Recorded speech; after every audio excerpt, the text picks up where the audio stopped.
1, 2, 3. Oke, aku record. Bentar sih.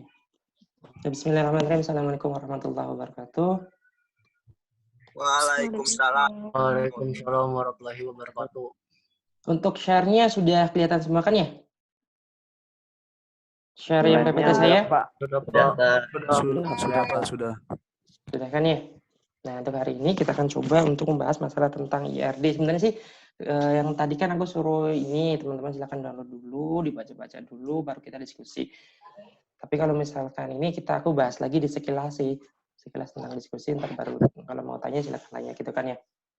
Ya, kita masuk ke yang namanya sudah mulai ke perancangan basis data secara konseptual, gitu kan ya. Kan kalau kemarin kan ada 3 tuh perancangan. Pertama ada perancangan basis data secara konsep, logical, sama fisiknya. Nah, kita baru mulai masuk ke perancangan basis data secara konseptualnya. Kayak gitu. Kemudian untuk apa namanya? Kita mulai saja langsung. Nah, kemarin berarti hari ini adalah pertemuan ketiga kan ya? Kemarin itu mengenai tentang kontrak kuliah, kemudian mengenai tentang apa itu basis data, dan kedua mengenai tentang siklus hidupnya. Siklus hidup basis data itu kayak gimana sih sampai dengan siklus hidup sebuah sistemnya. Nah, di sini kita perlu masuk ke yang namanya perancangan basis data secara konseptual. Karena konseptual kan ntar ada yang namanya IRD, IIR, sama kelas diagram. Nah, ini 3 ini yang kita akan bahas gitu kan ya. IRD, IER, sama kelas diagram. Cukup 3 sih untuk perancangan dasar secara konseptualnya. Kemudian kita masuk ke perancangan, tadi baca-baca lagi kan ya? Minta tolong tadi baca-baca lagi untuk ininya. Sebenarnya udah pernah pernah dibahas hapus basis data kan ya. Pertama kita akan membahas tentang IRD. IRD itu apa sih dan yang lainnya. IRD fungsinya buat apa? IRD adalah fungsinya buat membuat sebuah pemodelan basis data. Yang tadi belum membuat sebuah basis data, sebaiknya kita membuat model atau oret-oretan lah, gampangnya kayak gitu. Dan sebelum membuat oretan itu ada 3. Pertama yang tadi saya ulangi lagi, secara konsep, secara logik, terakhir dan secara fisik. Gitu kan ya? Iya, Pak. Nah, kemudian di sini kita masuk ke perancangan basis data secara konseptual. Dalam hal ini kita akan bahas IRD dulu. Ntar kedepannya ada IIR, kemudian ada juga yang namanya kelas diagram.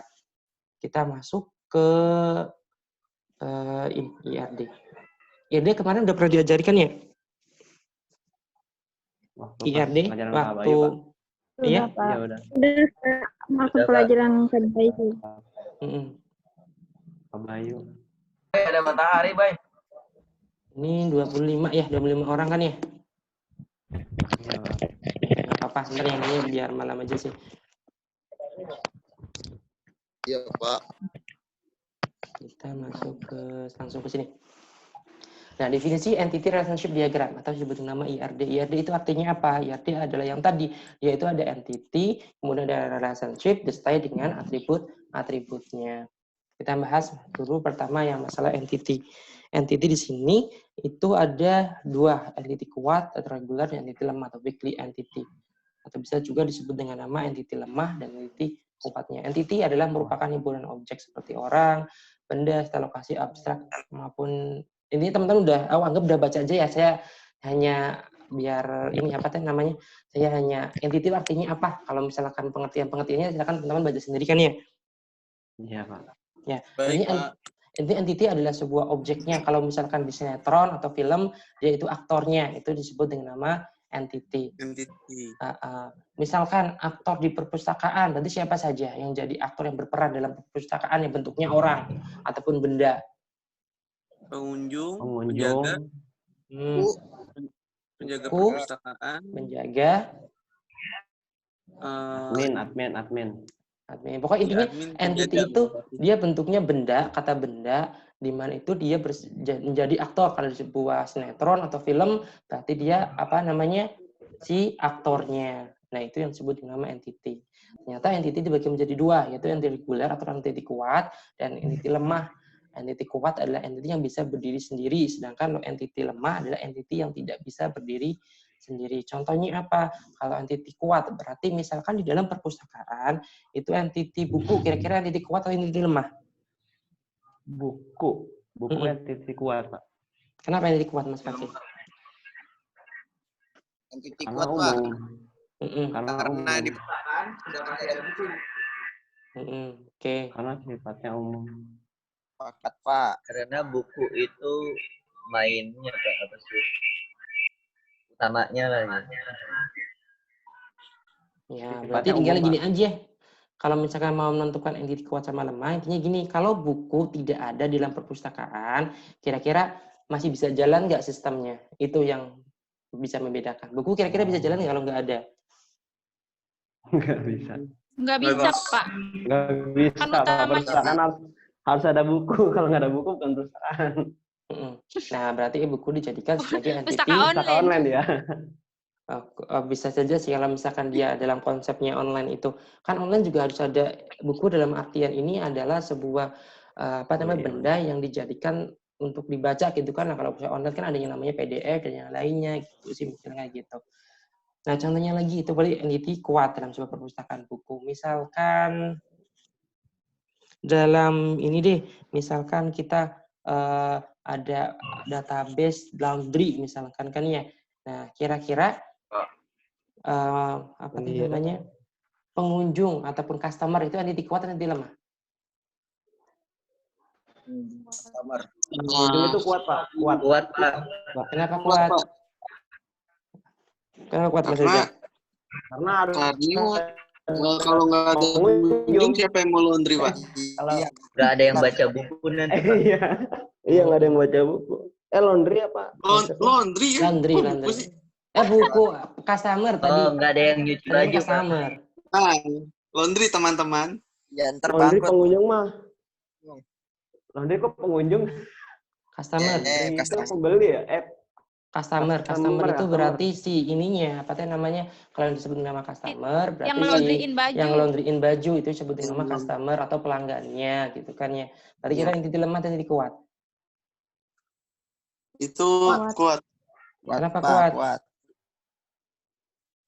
Ya Ya, kalau karena nggak ada kalau nggak ada customer, siapa dia, yang mau nge-laundry, Pak? Nah, intinya Iya. kalau teman-teman untuk Siapa yang mengetahui ngegas? dia lemah atau tidaknya, dilihat kalau misalkan sebuah entity yang tadi ditanyakan, misalkan customer atau pelanggan, kira-kira entity itu dihilangkan, kira-kira sistem masih bisa jalan atau enggak? Enggak kan ya? Kalau sistemnya enggak bisa jalan, berarti dia disebut dengan nama entity kuat. Kayak gitu. Kuat. Kalau misalkan ini di sistem laundry, kemudian ada yang namanya entity, entity-nya adalah nama orang tua customer, kira-kira entity kuat atau lemah? Entity lemah, Pak. Lemah, Pak. Kenapa? Karena walaupun perlu. dia nggak perlu ataupun dia hilang juga masih sistemnya masih bisa berjalan. Gitu sih. Berjalan. Intinya entity adalah sebuah aktor. Kalau misalnya kita lihat film, dia sinetron, nah entity-nya apa? Intinya adalah aktornya. Gitu kan ya. Ini udah oke, gampang lah, udah pernah belajar juga kan ya. Kemudian simbol entity-nya itu dia kayak ini. Simbolnya dia itu persegi panjang. Biasanya persegi panjang ya, jangan sampai persegi.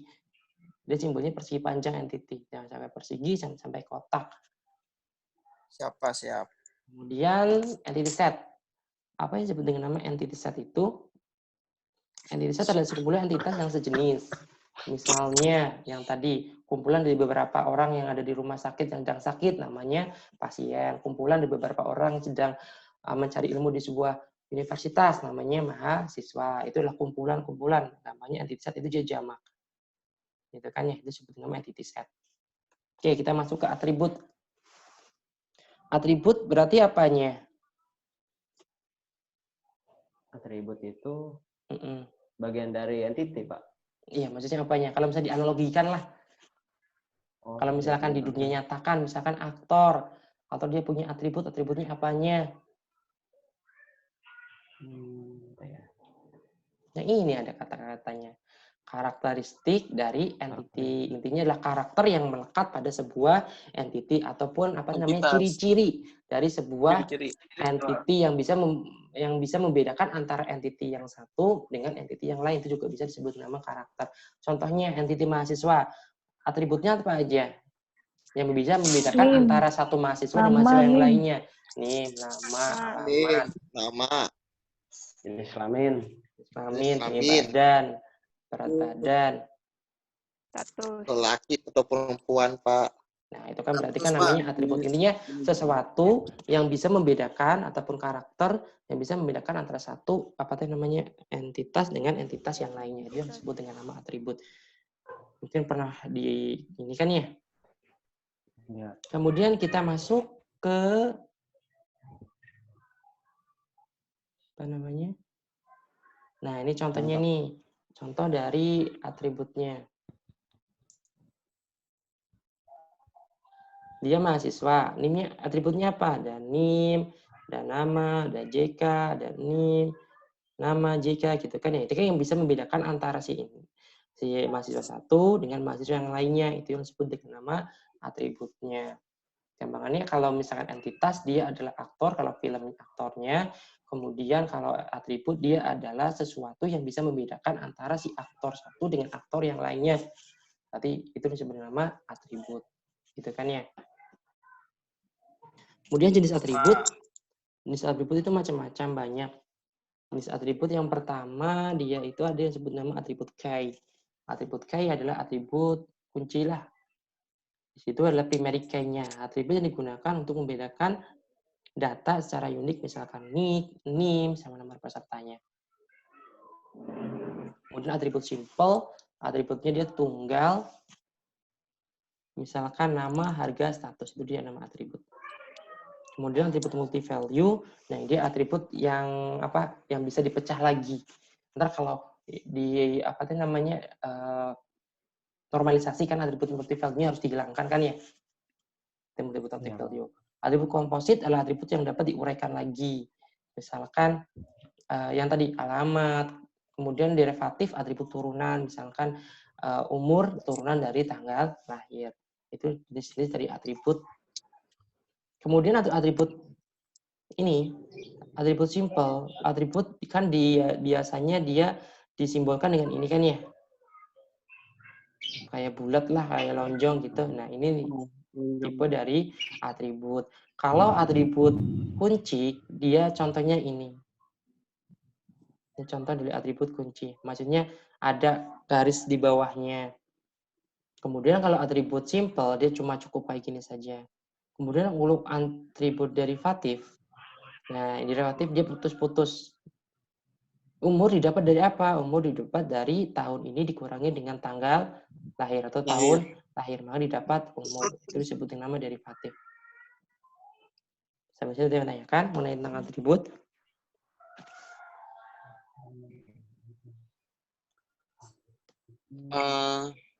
Ya. Sampai atribut dulu deh. Itu tadi Pak yang Pak mau nanya, itu tadi yang bagian bena atribut, yang atribut gelar itu garisnya 2 gimana tadi ya Pak? Yang tadi ini multi value. Oh, multi value. Ya, belum gitu ya. Yang maaf, ulangi lagi ya. Ini adalah atribut simple. Atribut simple adalah atribut yang apa? Yang dia terdiri dari satu. Misalkan dia cuma apa sih nama atomik lah, dia nggak bisa dipecah lagi. Nah, itu disebut nama atribut simple. Ntar pas dinormalisasi kita akan mencari yang namanya atribut simple. Yang ini kan ya. Iya Pak. Oke, yang ini masih bisa lihat kan ya untuk ininya? Yang ini. Masih Pak. Oke, yang ini nih. Yang ini adalah atribut simpelnya. Kemudian untuk atribut yang ini dia 2. Ini kan 2 kan ya. Ini disebut dengan nama multi value. Kenapa? Karena ini satu atribut bisa diisi oleh banyak value-value-nya. Misalkan gelar. Gelar kan berarti ada yang dokter, misalkan SE, MCom, biasanya ada tuh orang yang bisa profesor, dokter, titik, Eskom, Mkom gitu kan ya. Makanya dia disebut dengan nama multi value karena di sininya garisnya 2. Kemudian untuk NIP, NIP adalah dia atribut kunci. Atribut kunci itu apa? Atribut yang bisa membedakan antara atribut yang satu dengan atribut yang lain. Yang intinya adalah masing-masing mahasiswa itu pasti yang apa beda. Sesuatu yang paling membedakan antara atribut satu dengan atribut yang lainnya. Itu disebut dengan nama atribut kunci. Nama berarti ini atribut apa? Atribut simple ya. Atribut simple, Pak. Simple. Kenapa dia simple? Karena di sini ini kan simple karena dia di sini nggak ada. Simple kan nama, simple. Kadang ada juga komposit. Komposit contohnya nama ada juga yang bisa dipecah lagi, ada juga bisa misalkan cuma satu lagi. Ini kan contohnya nih atribut komposit karena dia bisa dipecah lagi. Contohnya nih alamat. Alamat kira-kira dipecah lagi menjadi atribut apa aja? Alamat kelurahan, alamat jalan, alamat kode pos, alamat kelurahan, kayak gitu kan ya. Negara. Alamat negara juga boleh. Bentar, tidak salah. Aku ini dulu. Recordnya matiin dulu. Takutnya full C-nya. Stop share dulu. Recordnya record. Oh ya.